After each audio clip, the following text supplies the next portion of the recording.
एक छोटे से गांव में राजन नाम का एक आदमी रहता था। राजन के पास बहुत जमीन, सोना और दौलत थी।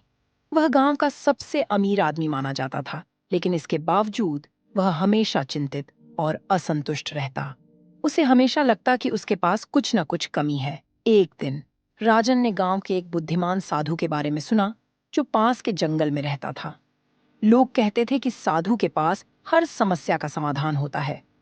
राजन ने सोचा, अगर यह साधु मेरी चिंताओं को दूर कर सकता है, तो मैं उससे मिलने जरूर जाऊंगा। राजन ने अगले ही दिन साधु के पास जाने का फैसला किया। वह साधु के आश्रम पहुंचा और अपने साथ ढेर सारी सोने की मुद्राएं और महंगे उपहार ले गया। साधु ने उसका स्वागत किया और पूछा, कहिए पुत्र, क्या समस्या है?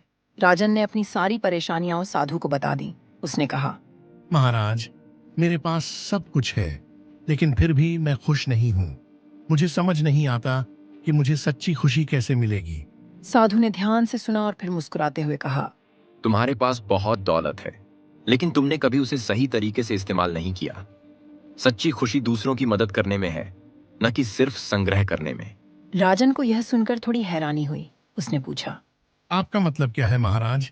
साधु ने कहा, तुम्हारे गांव में बहुत से लोग हैं जो भूखे सोते हैं, जिनके पास रहने के लिए घर नहीं है, जिनके बच्चों की शिक्षा का कोई साधन नहीं है। अगर तुम अपनी संपत्ति का थोड़ा सा हिस्सा भी उनकी मदद के लिए दान करोगे, तो तुम्हें सच्ची खुशी मिलेगी। राजन ने साधु की बात मानी और गांव लौटते ही अपनी संपत्ति का एक बड़ा हिस्सा दान में देना शुरू कर दिया। उसने गांव में एक स्कूल बनवाया, गरीबों के लिए घर बनवाए और भूखों के लिए भोजन की व्यवस्था की। धीरे धीरे राजन ने महसूस किया कि उसकी चिंता और असंतोष गायब हो गया है। अब वह हर दिन मुस्कुराता और चैन की नींद सोता।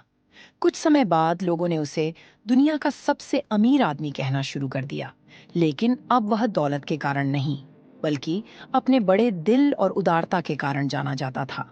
राजन ने आखिरकार समझ लिया कि असली अमीरी दौलत में नहीं, बल्कि दिल की उदारता में है।